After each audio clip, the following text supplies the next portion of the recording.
Welcome back to After the Ashes, the beautiful Altadena podcast on LA fire recovery through the public policy lens. Oh boy. Sorry. This is Oh, your Steve, co-host, Steve. you had one job, buddy. One Oh, job. I didn't flub it this time.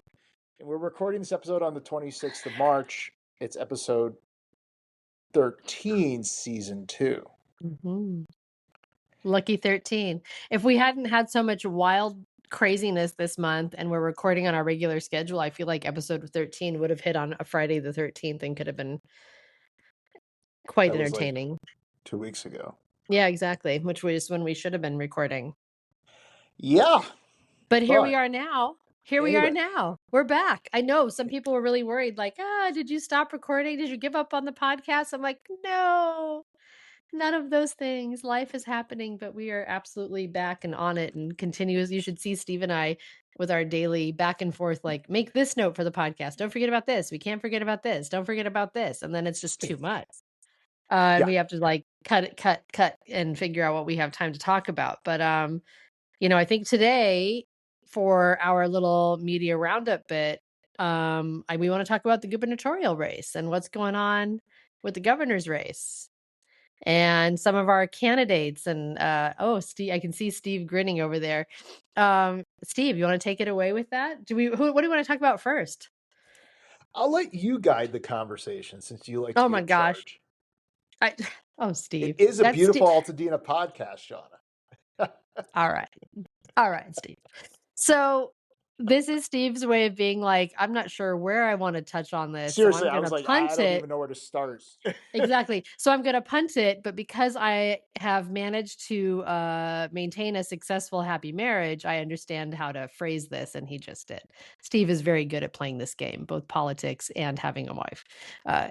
Jokingly, I am the work wife, so he knows how to be very nice to me. I am not running this show. I'm running half this show. I'm running half this show, Steve. We're going to talk about the governor's race. We can also talk about the mayor's race. Man, that's another entertaining shit show. But let's talk about the governor's race. And, there's a lot to talk about there and unpack. There's a lot of concern in Democratic circles that Well, that's that bullshit. field. You don't think so? My readers know I think that's total bullshit.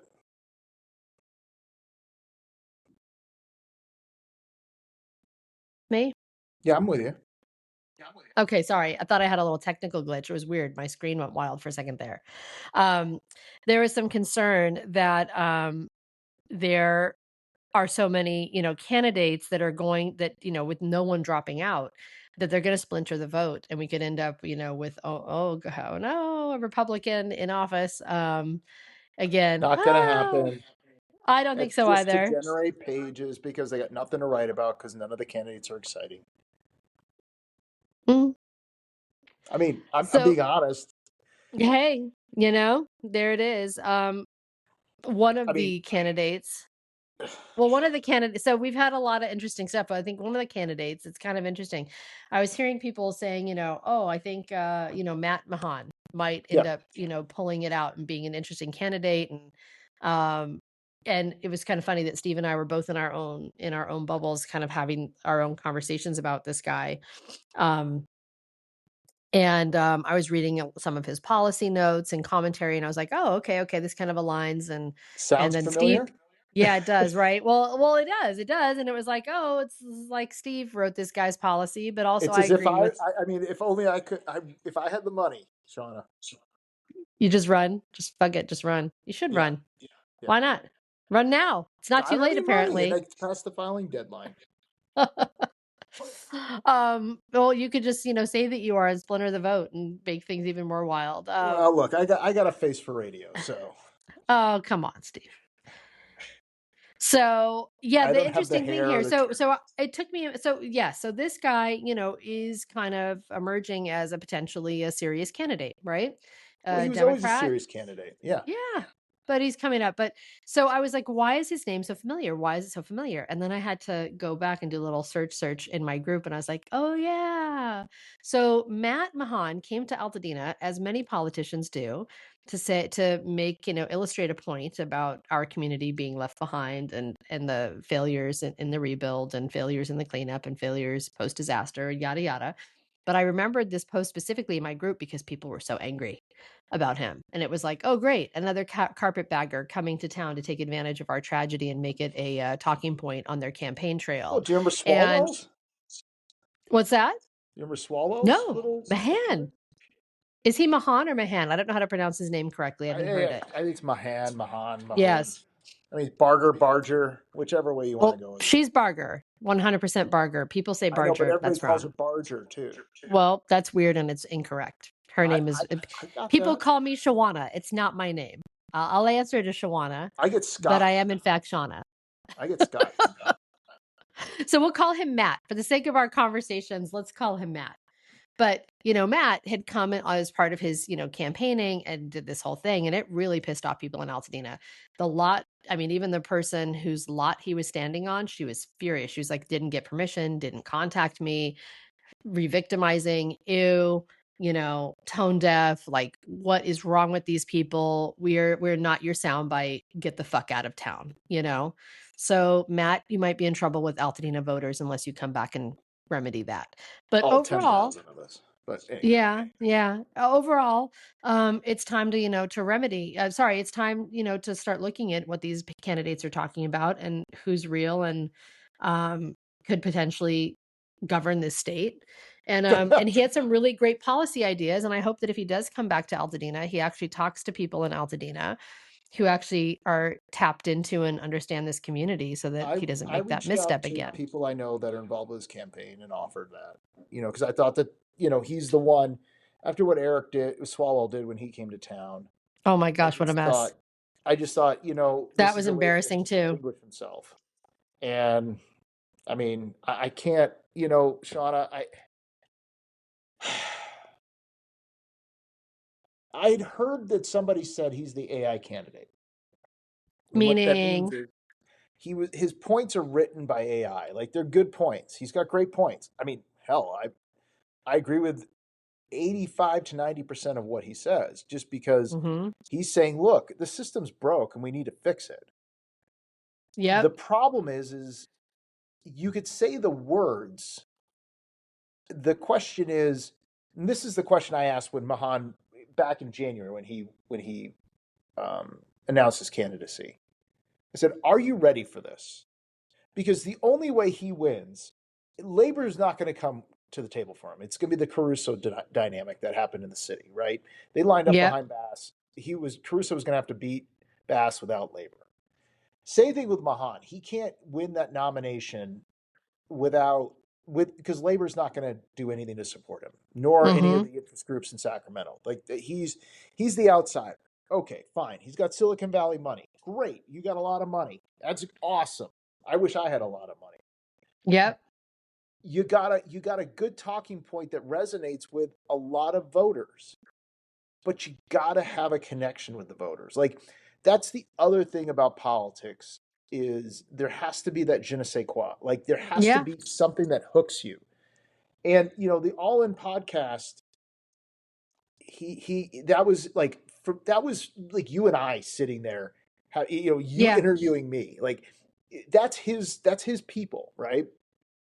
And I think there was like one smile, no real joke cracks, none of that. Like how are you going to get people to want to have a beer with you, right? How I are you going to know. get You have people? to be likable. Didn't You anyone learn do. anything from Clinton?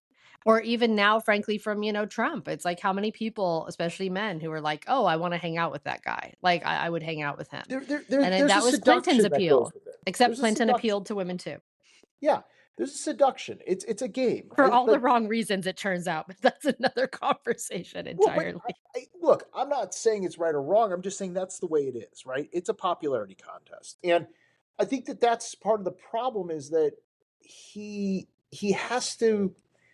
You have to believe that he's going to take the fight, and he talks about it in the All In podcast. I encourage anybody who wants to know about Matt Mahan to get. He did one. It was on Monday. He was on there. It Yeah, was a and good hour it's long. more than an hour. It's a Yeah, doozy, but it's, yeah. if you want to get in depth with the candidate, it's in depth. But what he said was, what he recognized was this is going to be a movement. It's not a single person, and that's important. It's an important distinction because if you really want to take on Sacramento, you're not just taking on the governor's seat. You're taking on entrenched interests, and you have to persuade, as I said in January when he announced, you have to persuade electeds that, my dad always used to say, don't shit a bullshit, or don't bullshit a bullshitter. Like, Yep. these people live in this world. They are the cynics of all cynics. You better be able to hit that and make them believe that you are going to protect them. Otherwise, they're going to continue to line up behind the interests that are going to continue to feed them. And Yeah. so, he has to be something more than just good talking points that look great in the LA Times or in Politico. You have to be able to go to the heart of these people. And you got to be able to say, I am going to protect you and I'm going to get you what you want. And I'm going to take on interests like labor. I'm going to take on interests like the people that are going to stop your agenda that own Sacramento. And they're not just going to step aside and just go, we'll let this guy come in. Like that's not how it works. And, you know, that to me is the piece that I think's missing. And I've said this to his people. I've written it on the Substack. He needs to show something else. Like there has to be an edge. You can't be milk toast in California. And I'm waiting to see that. It was interesting. The readers of my Substack will know I've been hitting this hard this week. And there was in the Politicals playbook this morning, there was a line at the end of his of this piece about Mahan from Eric J. Eric J is a campaign guy who worked with a friend of mine down here when he was running for office, and it was basically like mid-April, you're going to see it. We're coming. Like you're going to see a bump in the polls, and you're going to see us move. So hopefully that's true. If it's Yeah. not, the campaign's done. And Yep. it's going to be very similar to his benefactor and endorser, Rick Caruso, who, Is that who's essentially, funding him? well, Caruso is going to run. Did you read there was a new website. I don't know if I sent it to you. Julia Wick. Yeah, I told you about it. Julia Yeah, Wick's yeah, got yeah. it We talked started. about Yeah, Julia. Yeah, and that she's yeah, writing at that new publication. yeah, yeah. I mean, Julia Wick writes good stuff. I So enjoy. Julia Wick, for anyone listening, was LA Times. Yeah, and and she's LA through and through. A buddy Mm-hmm. of mine went to school with her at Harvard Westlake. Like she's been here forever. And basically what Julia did was she wrote a lot about Rick Caruso and Rick Caruso's vacillation between the Senate, or sorry, the mayor and the governor, and did he want to be one or the other? And then when Mahan announced and that was, you could tell Caruso got right behind him. So he was off the hook for running for governor, and then it was just about whether he was going to run for mayor or not. And you know, it's just I just I Mahan's got a really interesting road, and his biggest competitor in this election is not the other Democrats. It's Steve Hilton, because Mm-hmm. the majority of the voters that are backing Steve Hilton should be backing Mahan, because their vote, they go, I don't care if Steve Hilton wins. I mean, the Democrats are playing the old game that they did with Adam Schiff, where they're going to prop up Steve Hilton so that he wins, and then or even Bianco, and then like they did with Steve Garvey, and then whoever the nominee, which in that case it was Schiff, walks away with the election. The worst thing that can happen to the Democrats right now is to see Mahan and Swalwell or Katie Porter get through, because then you're going to have a true battle, and that battle is going to be for the heart and soul of the Democratic Party, the Yep. battle that's going on everywhere within that party, and they don't want to go there. And the effectiveness of the Democratic Party in California, I mean, everybody reflexively like says, I want to be a Democrat. But the reality is as a governing body, they are a fucking failure Yeah. all That's the an way through. understatement. And the amount of money that gets wasted here is unbelievable. And it's funny. There was an Unbelievable. article. Probably enough. I would love to know what you could probably fund another nation with the amount of money that gets Our absolutely budget wasted is in this equivalent state. to the entire country of Canada. I know. We talked about this. It's insane. And there was an article this morning on Real Clear Politics, and it contrasted. I was just reading it before we got back on.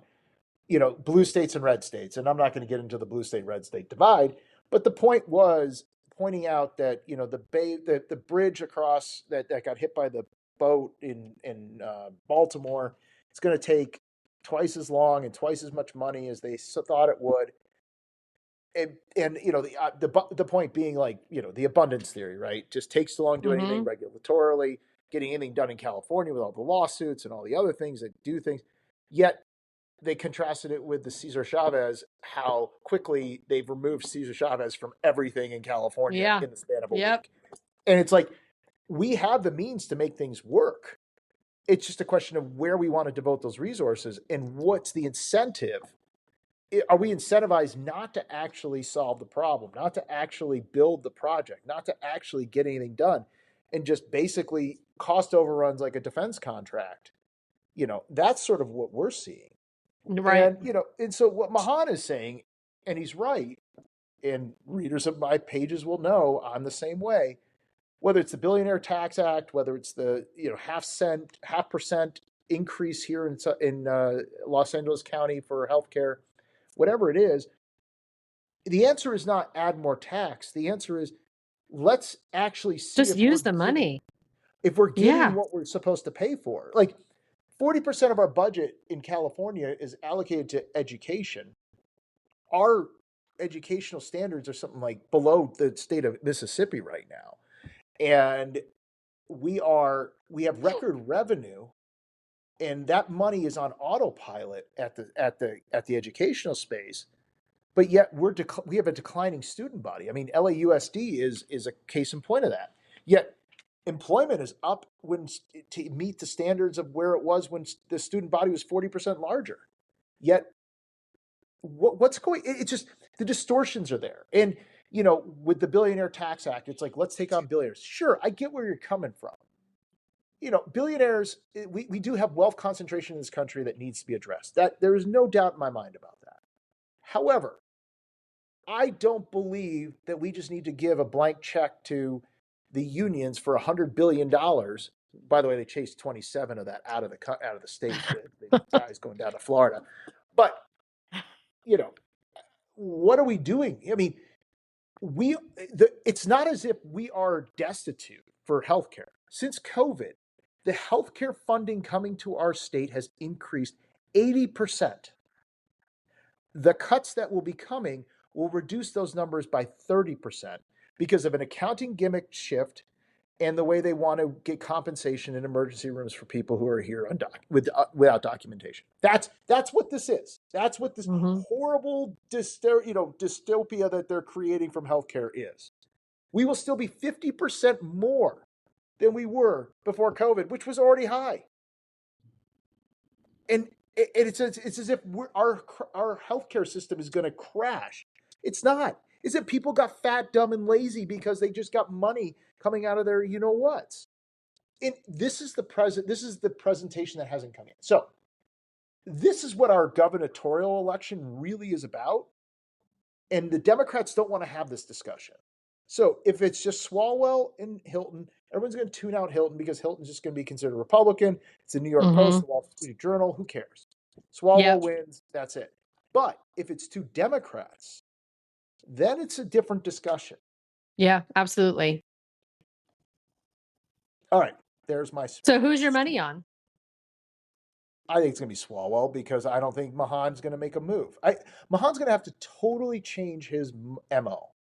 Mahan wins on message if he can do two things. One, he can gain a little edge. Have a little, gravitas, like we're doing right now. Like, have a little bit of a punch. Show that you're ready to fight because these people, the unions, the interests up in Sacramento, you're going for their bread and butter. They're not going to just sit back and let you take it. They're going to bloody Yep. you up and see if you really want it. This isn't a vanity Yep. project. To them, this is their world, and you're stepping into it. And not just him, but Silicon Valley too. Number two, he's going to have to appeal to Republicans.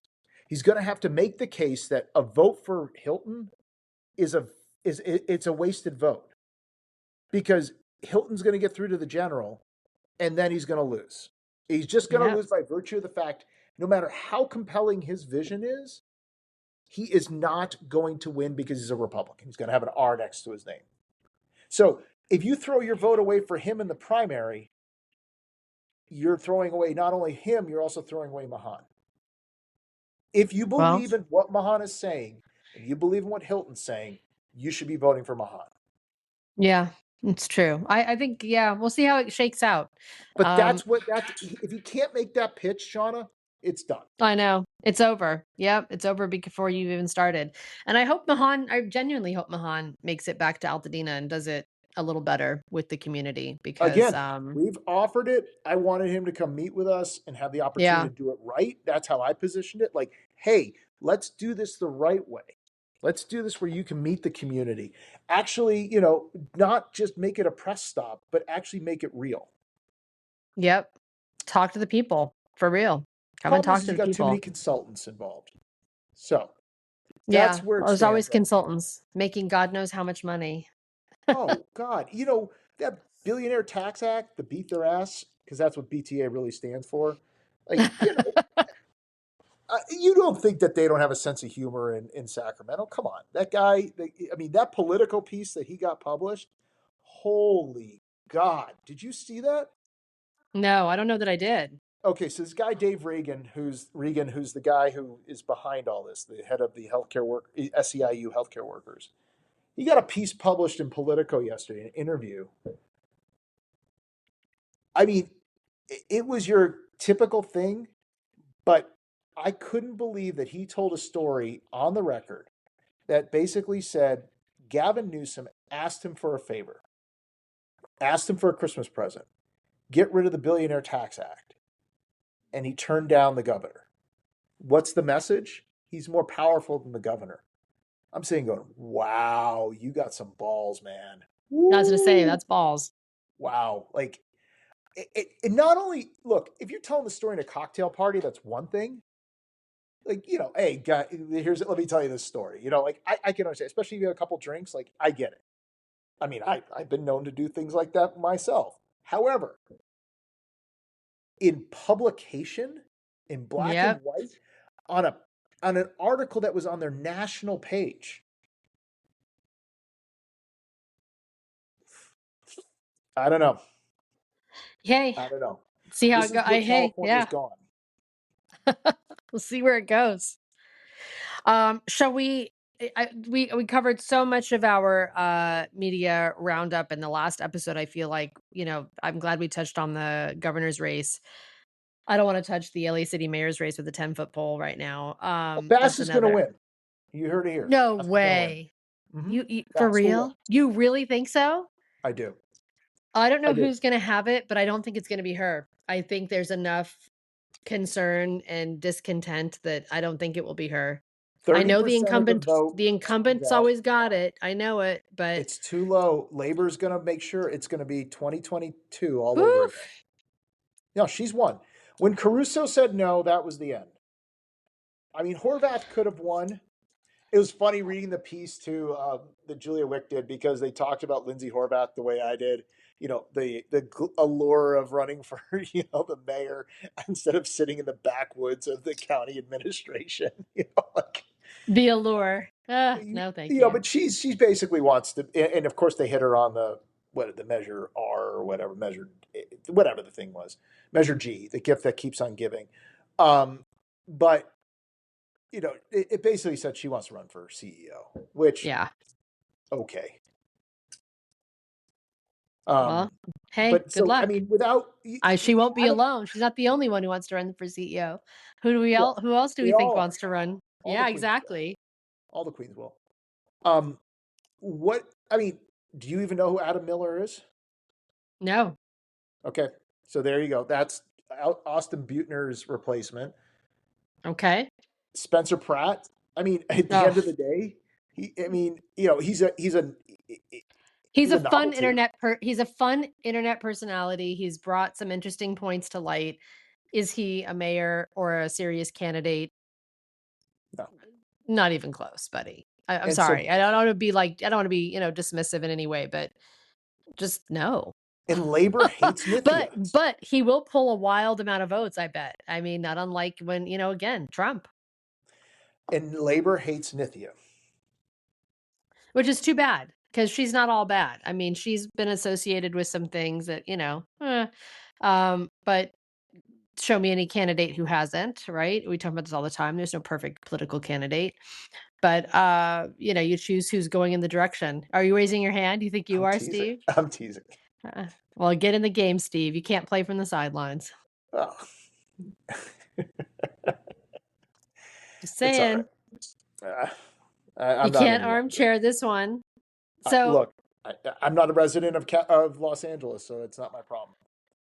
There we are. Oh my gosh, I'm yawning during the podcast. It's been, like I said, this month has been. Am I that boring? What a year. No, you're not boring. I'm just tired. I haven't had I don't know what I have. I haven't had enough sleep. I'm tired. Let's talk about legislation. Because there's a lot of that going on. Which one are we going to start with? Let's start with our HR. Let's start with HR 5336, the federal disaster.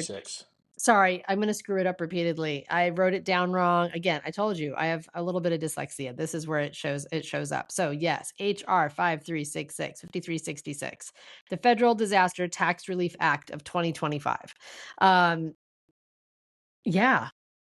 This is a big one that our neighbors to the north in Paradise, California have been championing for years and working hard on because they had to fight so hard not to lose significant chunks of their settlements where they got, and for anyone who followed what happened in Paradise, they got completely screwed because while their utility, their private for-profit utility, PG&E, it was PG&E, yeah. I'm like, yeah. Okay. I got it right. Did start their fire as well, similar to what just happened to us here in Altadena with the Eaton fire and SCE. There was no wildfire fund at the time, no ratepayer funded big fat insurance, policy of a fund with $22 to $23 billion sitting there just waiting to cover for them. So instead, what ended up happening is their utility went bankrupt. So they just got so screwed. I mean, it was just like horror upon horror for these guys. In the way that that we are experiencing in our own way on our own many levels. But one of the things that happened is that even though they were seeing diminishing returns on these minimal recovery, settlements, right? Their recovery from this bankrupt utility, that they're still waiting. It looks like they're not even ever going to get the final payment they were owed. They're 8 years in, and they're probably not going to get the final payment they were owed. And then there's the whole matter of their, oh my gosh, like their people. I follow some things with the Paradise folks. We talk about the Army Corps of Engineers and how we had a very incomplete cleanup here because it was under bid for us, and they accepted that and let it go, and we got less of a cleanup than any other cleanup that's happened here in the state. But what's going on there is that the Army Corps at year 8 is just now coming after some folks for their insurance funds for to cover that cost and putting liens on properties. Okay, this is the shit we all have to look forward to. 8 years down the road, surprise, here's a lien on your property because we don't think we got the money from your insurance company. But let me get back on the topic. The topic is taxation. These guys have been through so much, and then one of the things that they ended up, getting screwed on again, was losing a lot of their settlement money to tax, right? Because even though parts are not taxable, even in the current construct, like personal injury is not necessarily taxable. Some portions of non-economic damages, like pain and suffering, are not taxable, but even then, they can attach some of that to property loss, and then it is taxable.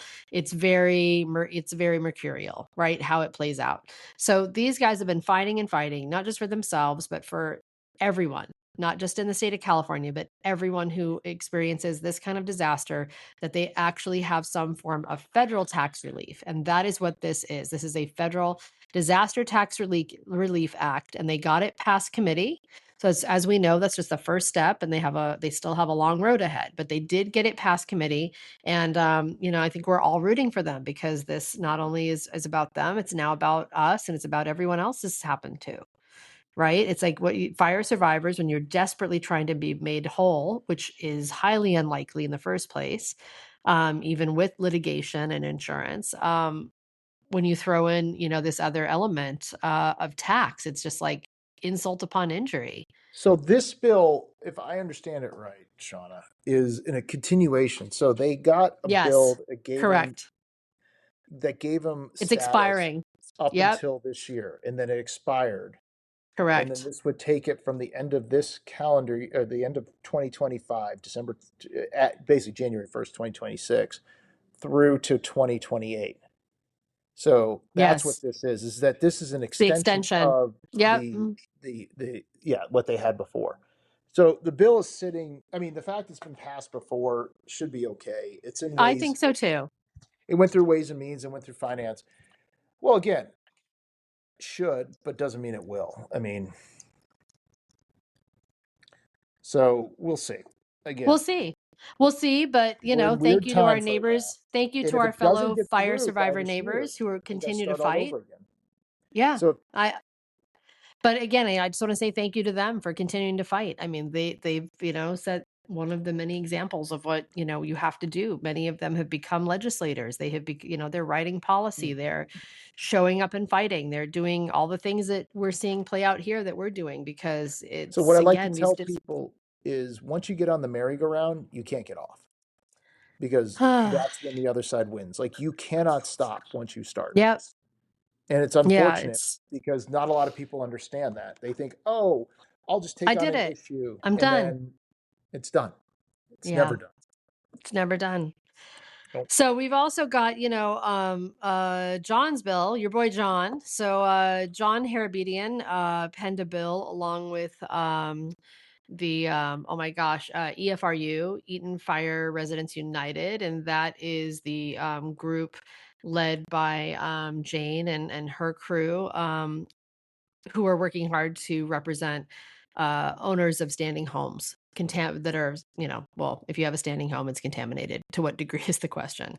But for anyone who's not familiar, a lot of those families have been really left out.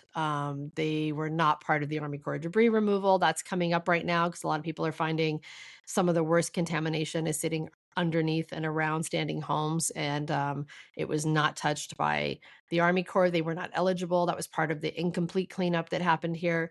They are battling insurance to fight, over the fact that no, you can't just wipe down a wall and it's fine. I'll never forget, like, my friend relaying the story of one of the insurance adjusters coming into her house and saying, it doesn't even smell that bad. Like, barbecues smell worse, and like, would you tear your house down because your neighbor had a barbecue? Like, some absolutely stupid shit when her home is full of lead. Like, dude, urban wildfire smoke contamination is not a neighbor's barbecue. But this is the kind of thing people are dealing with. And you've got, a combination of things. You have people returning to homes that are unsafe because they don't have a choice. They financially do not have a choice. And that's includes families with young kids, who are most vulnerable, little kids in a increased lead environment. Not a great outcome, right? We know that there's tons of study data on this. So, but people are doing that because they don't have a choice. And then you've got our renters who are living in places that were not properly remediated, where the landlords are like, oh, well, we cleaned it. We hired a cleaning company to clean it. That's not cleaning it. For those who don't understand, it's like all the soft goods have to go: wall coverings, window coverings, in often cases flooring, all of your ducts and venting, your HVAC. You probably need new windows. It is, and then of course the clearing underneath the property, around the property, and remediation and importing of clean soil.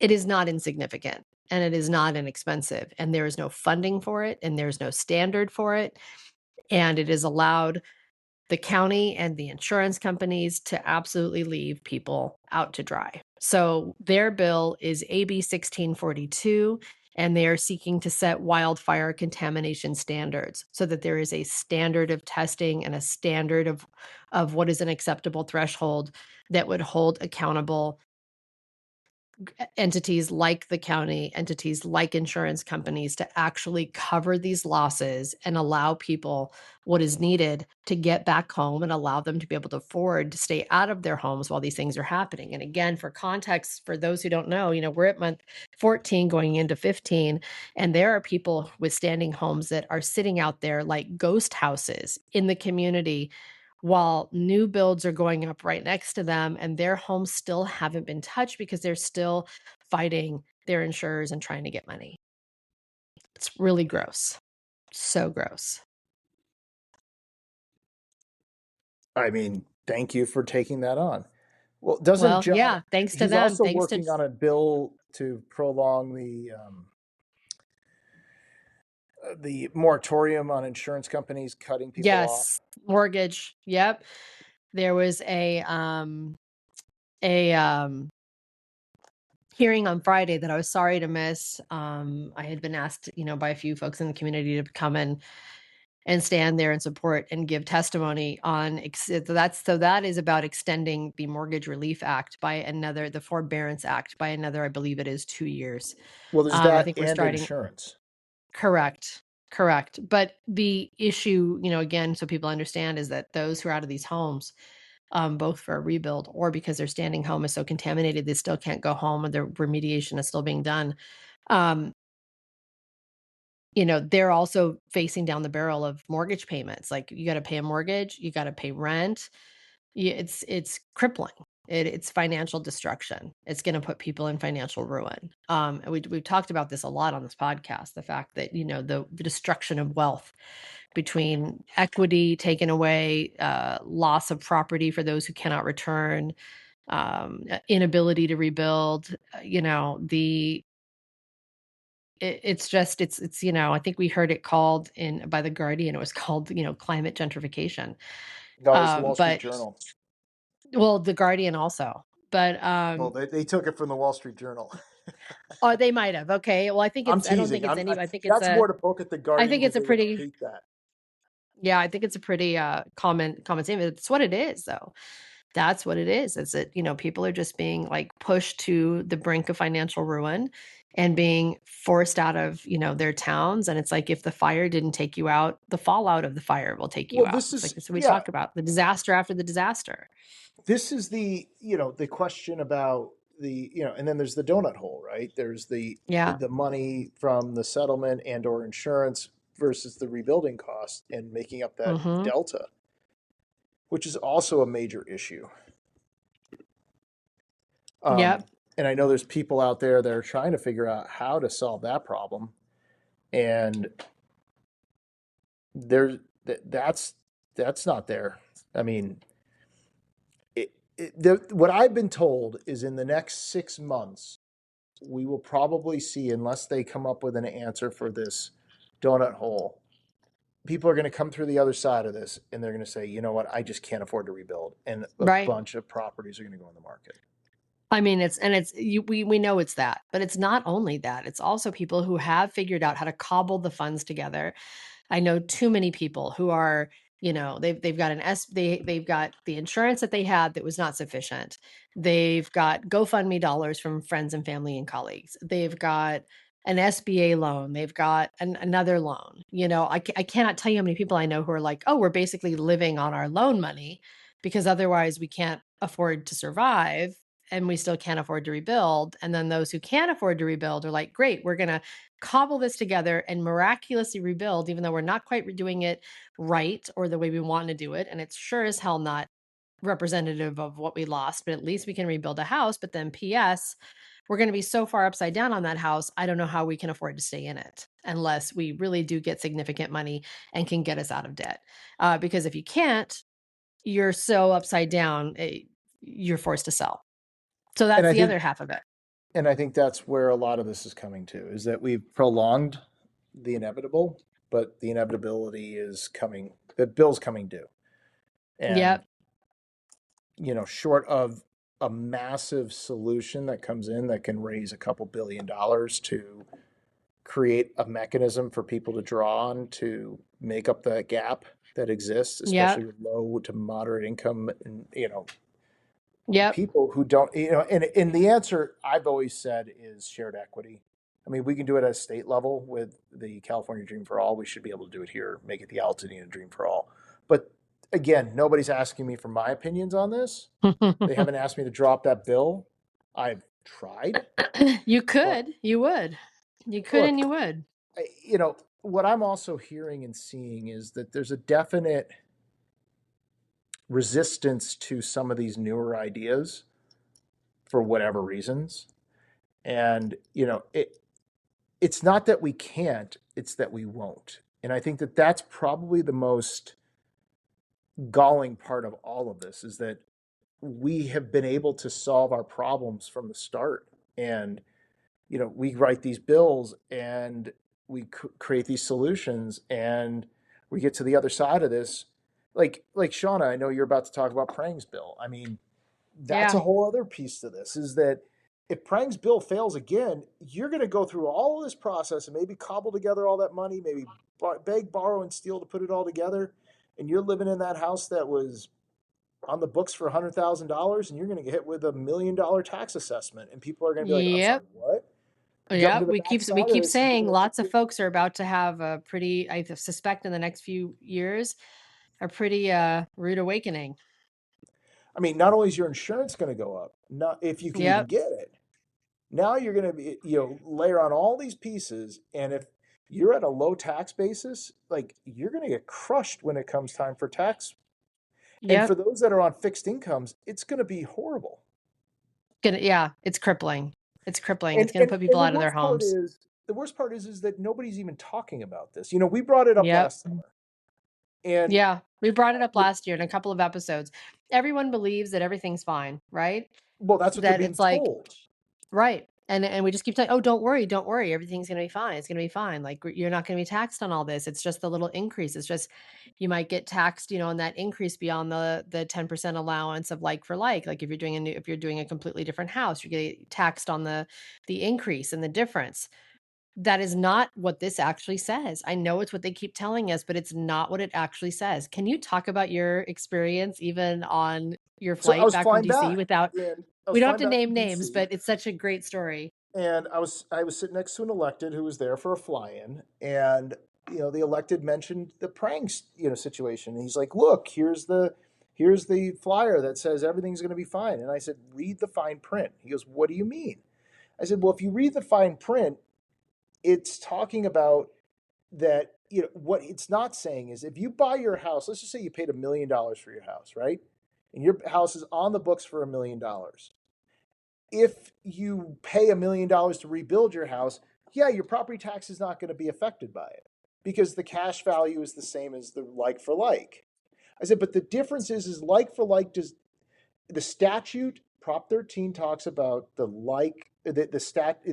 the cash value of the home. Anytime the cash value of the home changes because you put an investment into it, that increases the property tax value of that home. And it has nothing to do with square footage. In 2018, Jackie Irwin tried to get a bill passed that talked exactly about this to make it both Mhm. square footage and cash value, and the assessors killed it. And she tried to do it because there was a big fire out in Malibu. Then last year, Nick Schultz was trying to do the same thing. That bill got killed because the assessors don't want this. So now Prang is talking to someone else, and they got another bill that's 110%. Look, whether it's 100% or 110%, it's irrelevant. The Yeah, reality is that everybody's going to have that 10% and they'll just get the same tax value if that bill goes through. If it, but I asked this question of this elected. I said, if it's so clear, why are you getting a bill passed? You're not getting a bill exactly. passed for 10%. That's bullshit. No. You're getting a bill passed because that 10% allows the 100% below it to come back in for Correct. 110%. So if anyone wants to dig into this, Prang's and doesn't know who we're talking about Oh, wait, Prang, we're wait, talking about our wait, wait, tax. wait. Best part. What's Prang doing this year? Running for re-election. Thank you. You got my punchline. That was it. It was like, if this is no problem, why do we need a bill? Why do we need SB 1352? And if we do need SB 1352, why are we not concerned that it's already failed once, and what makes us think it's Failed not going to fail twice. this time? Twice. It But, couldn't even get out of committee last time. but it sure is a good talking point when you're running for reelection, which Prang Yep. is. It's So, all this is the one that's going to hit everybody. Is they're going to hold the last vestiges of people are going to go rebuild. They're going to get all the way to the back end of this. You're going to be yep, 65, 70 years old. You have yep, $100,000 basis on your house, and you're going to turn around and get hit with $1.5 million property tax bill yeah, or assessment based upon that. assessment, yep, and a major, major increase, thousands of dollars, thousands. Which, if you're on fixed income, that could be a problem. Yep. And even if you're not, why are we paying this? And this is this thing of the stack of like we know that our insurance premiums are going from $1,000 or a couple grand a year to north of five to $5, $6, $7,000 a year Mine to went insure in this way higher community. than that. Oh my gosh, Steve, don't tell me that. How high is your insurance, Steve? I'm What are you not going to get paying into in? it, but just know it's going to be a lot higher than you think it is. Well, I'm figuring that it's gonna, 5x, but it sounds like it may even be worse than that. Just be ready. Yeah, that's what I'm saying. How can any of us afford to be here? Well, I think that Uh, is a real reflection of what the insured cost and the insured liability should be. Remember, these homes are expensive now. You're not insuring a $50,000 house. You're insuring multi-million-dollar homes. Yep, And so you have to have the risk evaluated according to what you're insuring. It can't be divorced from that. Okay, but having said yep, all that, I the know. part Oh, that this I is a think is depressing most galling, conversation. the part that's most galling about this is the fact the county's not being honest with people. Exactly. And they're not being straight with us about this property tax issue. We've said that since the fall, we said that last Yep, summer, and it's par for the course. it is par for the course, I'm afraid. It's just this is it. Like I said this in the context of something else. It's just like the county, our leaders just continue to lie to us over and over and over. And then to watch everyone, in this circle who've tried to align themselves with these people because they believe that there's going to be some favor for them, or they're getting funding via them, or they're getting funding via one of the major nonprofits running this business of recovery that has its own political agenda and its own political alignments. But all of those things, you have all of these people lining up acting like everything's great, doing the back patting, showing up for the photo ops, taking awards. I'm embarrassed for these people. Like, to show up and accept an award and be used. Like, to not realize the degree to which you're being used, and then to do that, and then to talk about it and be proud about it. Oh my gosh. If someone tried to give me an award right now for anything that we're doing, I would be like, "Oh, absolutely not." The optics of that are no, hard But no. what I do say is, Good I say grief. to our elected, I'm like, But thank you meanwhile, for this doing is the what's job. happening. Like, we can't act like everything is fine and great when the majority, like so many in the community, are getting left behind, being forced out, being pushed out. And those who aren't are just have this looming reality that it's like an impending doom. This is the thing that comes up every time people ask me, like, "Oh, aren't you rebuilding already?" It's like, well, one, I can't afford to right now. I have to wait. But even if I could afford to, like, what I'm doing is putting up walls, because that's a whole other thing, right? That we just spoke about in our last episode. Oh my gosh, because of all of the bizarre encroachment and county, asleep at the wheel, and developers and new property owners just building willy-nilly whatever they want and nobody stopping it and going, "Oops, it's a civil matter." That's what I have to do, is build a freaking wall. I'm putting a 6-foot wall around my entire property on the property line because I have to protect myself from encroachment because nobody else is going to. But I Isn't that what we digress. paid our tax dollars for? Right? And this is what I'm getting at, is that, to stand up and align yourself with any of these leaders right now is just embarrassing.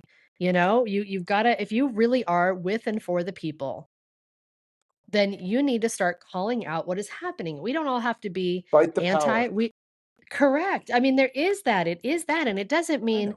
that we can't work with county, that we don't want to work with county, that we don't want to work with electeds. We absolutely should do that. We have to do that. We need to do that. Everyone needs to come together to work through these issues. But that doesn't mean showing up, smiling in photos, and acting like everything's great. It's not. It gets really, really tiring being like, "Ooh, the sky's falling," and simultaneously being right. I say this all the time, like, I'm so sick of being right. Like, for God's sake, somebody please just do the right thing and prove me wrong. I would love that. I would love it so much. I welcome that day. I would be love the day when I go, "Hey, great, I was wrong. They took care of that. That got fixed. That is being handled. Someone's looking out for us." It's not happening. Can I say? It's not happening. On that note, should we move on to our next and final topic for this episode, which is let's take a little look at the oh my God, what a segue. Let's take a look at the dashboard. Okay, our rebuild dashboard, everybody's favorite. The permitting progress dashboard. For anyone who's curious, you can find this online anytime, any day. They update it daily, which is awesome. So, hat tip, props to county for that. Too bad they're trying it's only functional and so high functioning because it's their propaganda tool, but I'll take it. It is, you can find this at recovery.lacounty.gov/rebuilding. And if you just even go to recovery.lacounty.gov, you'll get to where you can find this permitting progress dashboard where you can view the latest data on rebuilding permits. So as of today, our day of recording, March 26, 2026, if you're going to go strictly off of the county data now and that they're using for this particular dashboard, we know that Altadena lost more than 9,000 structures. Actually, it's like 11,000 structures. Really, Yeah, they're looking at structures. like Yeah. right? Like 9,000 homes. But per this, the way that they have this written is that Eaton Fire alone is 5,936 damaged or destroyed parcels and 6,746 damaged destroyed units. Okay. Their average business days to permit issuance right now for residential is 122 days, so just over 4 months, and that tracks. That's what people seem to be experiencing, 4 months. Some who are having a little bit harder time or other nonsense and tomfoolery. They're at like a 6+ month mark, and I'm so sorry for those folks because that is just insane. But the average is 4 months. To me, that's reasonable enough. But it does also speak to that 2-year rebuild timeline, right? Um, especially when you factor in plans and all the time, you could have 6 to 12 months of work just before you even submit for a permit. Yeah. So, this is a lengthy process. But all of that said, there are now 1,452 permits issued and 911 buildings, homes actually in construction. Okay. So as Does we that look at count that, ADUs or no? nope, that is separate. There's 94 ADUs in construction, but those are on those properties, right? So I'm not counting those as their own number because it's still just one property. It's one family rebuilding. So if we're going to use their very, very conservative numbers, not that 11,000, not the 9,000, but this 5,936, very, very artificially low number of of families that are displaced. And then that 911 homes in construction. That puts us at 15%. Yeah. Rebuilding. Okay. That's where we're at. And if you factor in all of the permits that are in play right now, that's 20%. So that means Guys. 85% haven't been done. Well, 85% haven't broken ground, Mm-hmm. and 80%, Percent just shy of 80%, have not even tried to get a permit yet. been permitted. Correct. Okay. After Yeah. So almost year and a quarter now. So it's when you drive around Altadena, it's actually encouraging. You see a lot of architecture going up. You see a lot of homes going up, buildings, apparently not all right or on their own properties and not to code. But there's a lot is happening and there's cause for optimism. And I have neighbors and friends who are back at their homes or deeply in the burn zone, not like your situation, Steve. I'm not calling Steve out, but Steve just happens to be very fortunate to be in a spot where yes, remediation was necessary and you were displaced from your home for some time, but like you still have you're in a pocket where you have your architecture, you have your community, right? They didn't all burn down. Right. But, the other side of town where it was really, really, the I know. density of the destruction, right? Yep. Where everything is gone. It's so encouraging to see so much going up, but then you really realize that like we are so far, so far from being done. Wow. And I think it also speaks to how much uncertainty there is that, I don't think it is unreasonable. I would bet money, in fact, that to say that half of Altadenans who were total loss, that half of our total loss neighbors, don't know what they're doing yet. Well, Haven't made a decision. Either they can't, 65% of the population was over the they're age of either not 65. doing it yet because they don't have the money or they don't have the means or they don't know what they wanna do or they're just overwhelmed or they're just sitting and holding out until getting through this lawsuit to figure out if they're gonna stay, if they're gonna go, and see how things shake out with all of these uncertain factors. And when you think about that, it's horrifying because Altadena, is our people, our community. I mean, we lost our diverse architecture and our history and all of that. But to think about on top of that, losing the diversity of our community, that to me is the real loss that should be non-negotiable. And nobody's doing anything to try and protect any of that. Except for, all of us in our little corners, people like you and I, and there's many of us, thank goodness, but fighting in our corners. But man, do we have an uphill There's a battle. lot of really good people out there, even at the county, trying Oh to do yeah. the right things. 100%, I talk to 100%. them too. I talk I to them too. know. I know. So I want to end on before I do the small biz shout out and talk about some events happening this weekend because it's a busy event weekend. I would like to share some fire survivor humor. I was looking at properties for sale because I was curious, right? I was looking at some of the land for sale, and in particular, this one parcel of land. It's a third of an acre and probably about 7,000 square feet of it is buildable, and it's way up on the mountain, like north of Loma Alta, way up there. And I was like, and it's for sale for like 250. Okay, and a part of me is. 250,000? Yes. And so a Wow. part of me is like super delusional, like, oh my gosh, can I buy this land? And then I'm like, fool, you can never insure this. Like, you cannot insure anything that far up the mountain. Like, forget even CFP. Well, you You're on can. your own. Cal- Huh? You Calca, can. You can. I can't afford to. I mean, do you know what it would cost to insure up there? I mean, again, how you deal with insurance. Oh my gosh, but man, the views, right? So this got me down a rabbit hole of looking at listings and the marketing titles on all of these listings. And I have to say, I have to add to this that you have to remember that it's not always like someone chose to market something this way. It's it's the AI pulling, right? So in my post, what I shared, oh my gosh, I have to actually pull this up and now my thing is here we go. If you want some fire survivor humor, go onto Zillow or Redfin or your, property search software of choice and look at the marketing headlines for all of the burnt out lots for sale in Altadena for winners like sweeping views, gently sloping terrain, serene setting, blank canvas, desirable neighborhood. There's no neighborhood. Quiet private road. Yes, because you're in the middle of nowhere where you're for sure your house will burn down again. Lush native landscaping. It's weeds. Okay. It's like it's overtaken by weeds. Again, beautiful pocket of Altadena. Oh, is it like one that's left? We don't know. Here we go. Prior utility connections. Here's a doozy. Someone thought this was Prior. smart. Yeah. Prior utility connections. Yes, exactly. This is a good one. Cozy fireplace. Yeah, that's a good one after Is a that whole the only town thing burned left? down. Exactly. Wait. And my personal favorite. Oh my gosh. I wish I could just like I will turn my laptop around even though it's a mess for everybody to enjoy.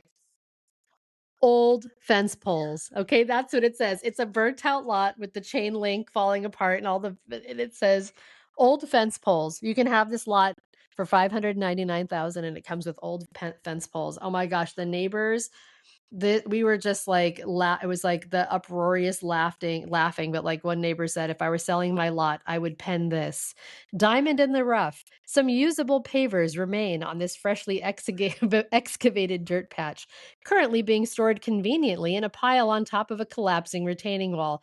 Bring your handyman and your architect and your concrete guy and your framer and your electrician and your permit expediter and your plumber and maybe your therapist and your spiritual advisor too. This one won't last long. They really said that?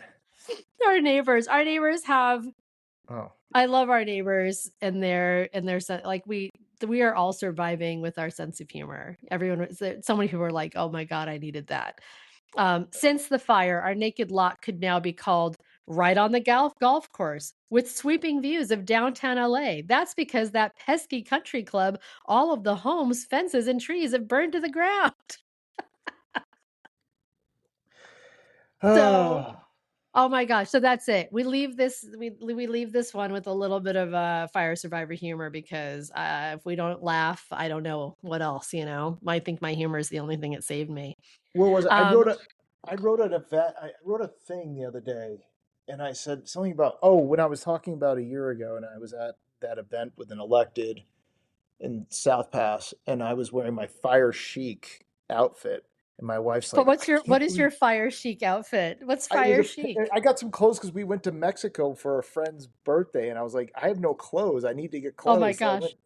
It was like, AG pants that were khakis and a shirt, and it was like, the fire chic, right? Like, that's as close as you're gonna And get to looking. I want to briefly add for anyone listening, you know, when we talk about like, you know, Steve's situation and people and his neighbors like him who were lucky enough to have a standing home, and all these people had like the horror of survivor's guilt because they could go home after a few months of remediation.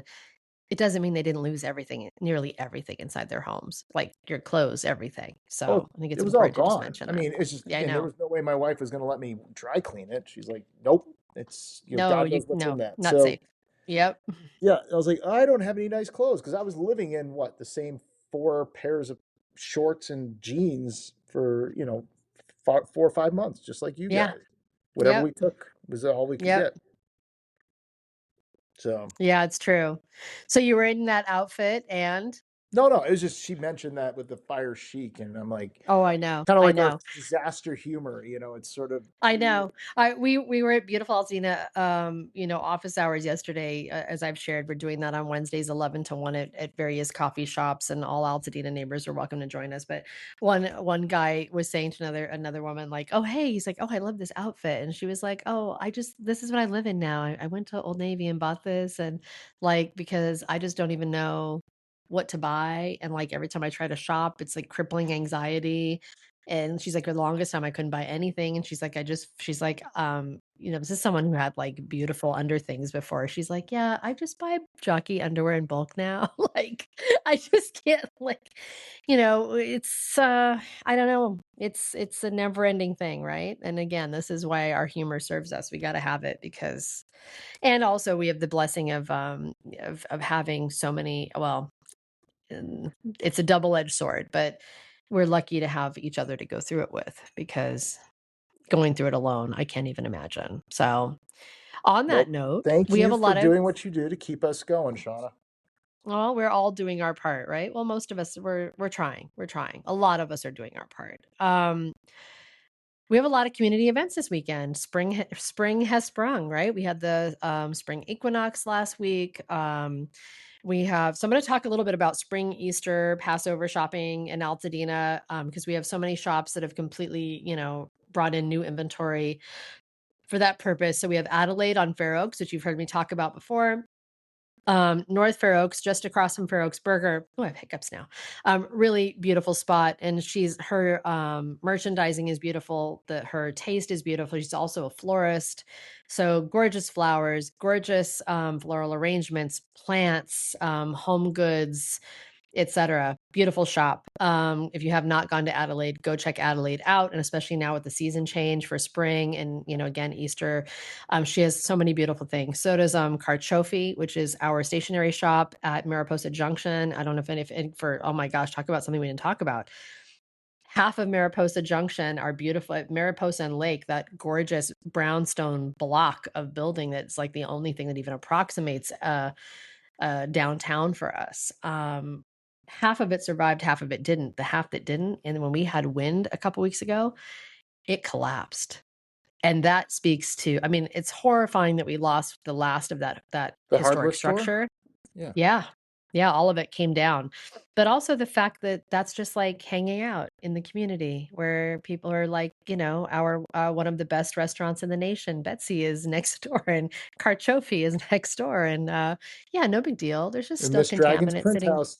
Yeah, exactly. There's just, you know, still contaminant out there and wildly unsafe, you know, masonry left that just came down in a wind like a big bad wolf blowing your house down. It came down. But, you know, beyond the again, just the county just leaving us in the most shamble of states, it also just, you know, is really sad to see that that facade that they'd really hoped to preserve came down. And I know the owner of the building, Joey Galloway, did at least preserve the lettering, the original lettering that was on the building. He was able to preserve that in hopes of putting it up on whatever comes back. So anyhow, Carchofi has been closed because of that whole mess. They just reopened. She's on that section, on Mariposa, just west of Lake, that did survive. So please go and support her business. And then a little further over on the east side of town on Allen, you have Altadena Bev, which is also where Zinni's Table is. Zinni's Table was their separate housewares and shop and florist, but they brought it all into one house following the fire. They also have so many beautiful florals and housewares, and they've also got really great craft food and great wine and liquor and beer selection. So yeah, head there and support our small businesses. They need us now than ever. Someone was talking about how much they miss the Minnick Market and are hoping it comes back. And there's no word about whether they're going to come back or not. But I just said, you know, guys, while we're all waiting for businesses to come back, support everybody that's still here. They need us badly. Small business is struggling. Go support our small business. So with that, we have a few events on Saturday, this coming Saturday, March 28th. It is the Sierra Madre Wisteria Festival, which is quite beautiful. And while this is our neighbor and not us, I share it because some of our Altadena folks are going to be there participating. We have like our local Altadena macaron lady, Katz Macaron.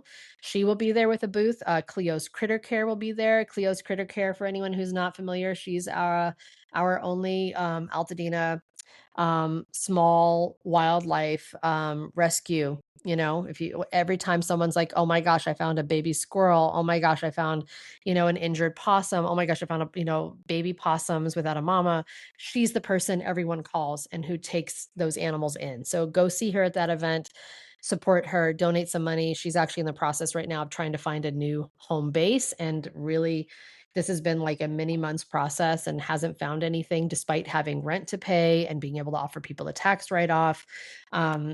You know, she needs support. So go show up if you can. That is on Saturday, March 28th, 12 to 5 in Sierra Madre.